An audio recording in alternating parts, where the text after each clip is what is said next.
On March 13, 1989, a Liberian chemical tanker had a massive engine room explosion and fire near the coast off central Japan. The tanker was carrying 25,700 tons of chemicals, including 7,000 tons of highly toxic, various amounts of caustic soda, styrene, and methanol. The explosion was of such a magnitude that the ship's crew was not able to send a distress signal.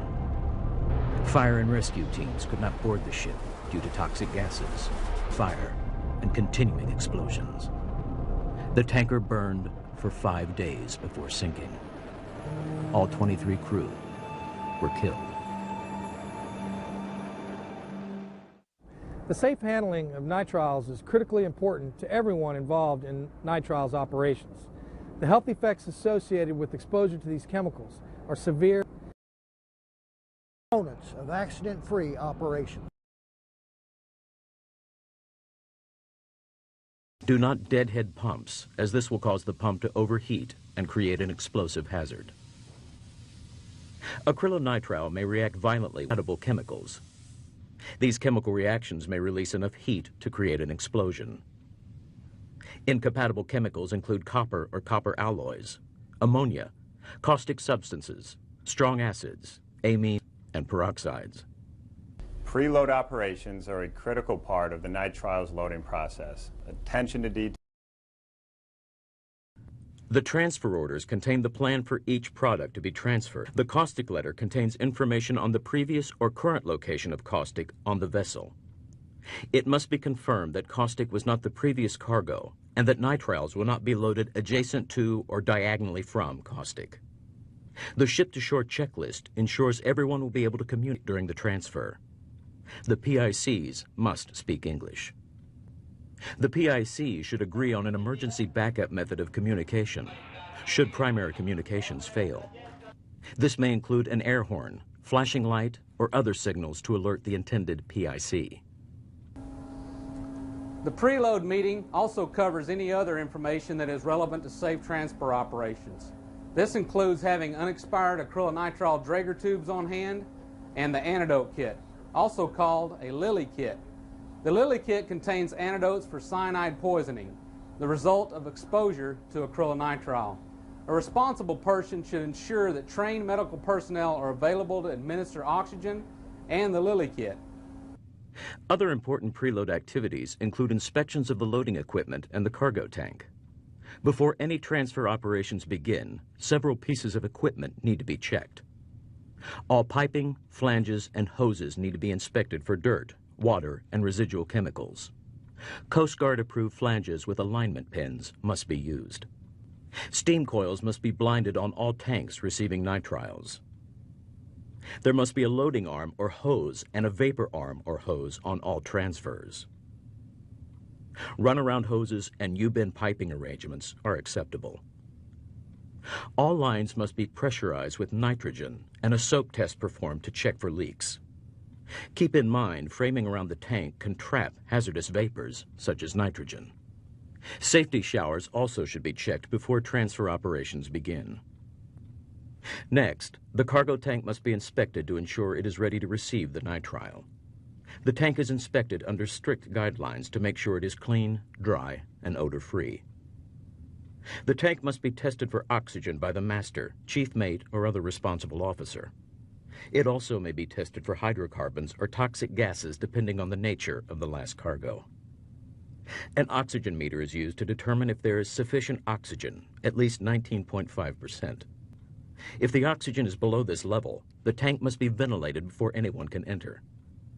The tank must be retested after ventilation and just before entry. Only when the surveyor has certified that the tank is ready to receive nitriles can the transfer start. The test for hydrocarbons ensures the tank does not contain an explosive atmosphere.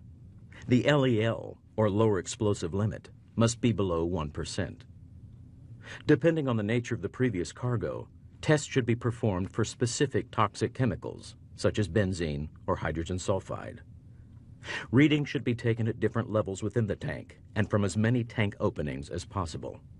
If the tank atmosphere is satisfactory, then the surveyor will enter the tank to conduct the inspection. The entry into any tank, in this case a cargo tank, is known as a confined space entry, or entry into an enclosed space. This is one of the most dangerous tasks undertaken during transfer operations. Confined space entry has led to a number of injuries and fatalities aboard barges and tankers in the marine industry. Any confined space should be approached as potentially lethal until proven otherwise. In order to ensure safe confined space entry, Innovine has identified 7 safety rules that must be observed before confined space entry can proceed. First, all other options have been ruled out. A permit must be issued by a responsible person for each tank to be entered. The permit must be communicated to all affected personnel and posted at the entry point. All persons involved must be competent and able to perform the work. All sources of energy affecting the space must be isolated. Testing of the atmosphere in the tank must be performed and repeated as often as necessary. A hull watch person must be stationed at the hatch during the tank entry. And finally, unauthorized entry must be prevented. Here's how a safe confined space entry is performed. Have you got a portable gas detector with you? Yes, sir. Right here. Will the ventilation be running while we're in the tank? Yes, sir. We'll keep the fan running while we go down. What about illumination? We'll bring it out. Bring it down here, okay. Okay. And will there be a trained person standby while you and I are in the tank? Yes, sir. Once I go inside with this permit, I'll get a lookout, and he's well trained in all the procedures. The surveyor and chief mate conduct their tank inspection to make sure all of their preparations are complete before entering the tank. They inform the officer of the watch about their planned entry and confirm the entry permit is signed and complete. Everyone agrees no other transfer operations will take place while the inspection is in progress. Before entering the tank, the crew reviews its emergency and evacuation procedures. Radios are tested, and a procedure is agreed upon to establish contact every 5 minutes. The rescue equipment is approved for confined space entry. Moreover, it is inspected regularly to ensure its performance in the event of an emergency. Space entry kills dozens of people every year. What leads to these fatalities? Permits are not followed, PPE requirements are ignored, nitrogen dangers are not understood, simultaneous operations take place during the entry, there is poor lighting or inadequate ventilation, and most of all, a lack of training. Spending extra time during the preload phase of operations always pays safety dividends. Prevention is the name of the game. Just as preparation is important in preload operations, protection also is important during loading operations. Loading operations take place after all designated tanks have been inspected and are ready to receive nitriles. Although there has been significant preparation up to this point, the loading period is not the time to relax. Safe handling of nitriles during transfer operations breaks down into 3 main areas. The 3 Ps: planning, procedures, and protection. Let's take a look at each of these to see how they can eliminate safety hazards. Planning the transfer of nitriles gives everyone the opportunity to identify potential hazards and to take actions to avoid them. We run a risk of it. First, make sure emergency response preparations have been made. Know who to call and how to make that call. And be aware of port regulations that govern notification of emergency response actions. Only qualified personnel should be involved in the transfer process. Hoses should be tested and marked for nitriles use. The vessel fire system must be fully operational, and electrical systems need to be in compliance with port regulations. An important part of the loading process is the need for understanding the procedures observed during the transfer. Everyone involved in the transfer needs to know what their responsibilities are and what part they play in each stage of the operation. Those involved in the transfer of nitriles must know how the ship connect and manifold lineup will occur, the amounts to be transferred and the transfer rate. Understand how first foots will be handled, the capacity of the shore side tank or tanks, whether a shore stop or ship stop will be used, and how open communications will be maintained between ship and Donnell. The importance of periodic rounds by the PICs to monitor pump rates, tank levels, load to conduct the inspection. The entry into any tank. Orientation. Protruding eyeballs. convulsions, and unconsciousness. The best immediate action if nitriles is splashed or spilled on you is water, water, and more water. Here's an example of a good response.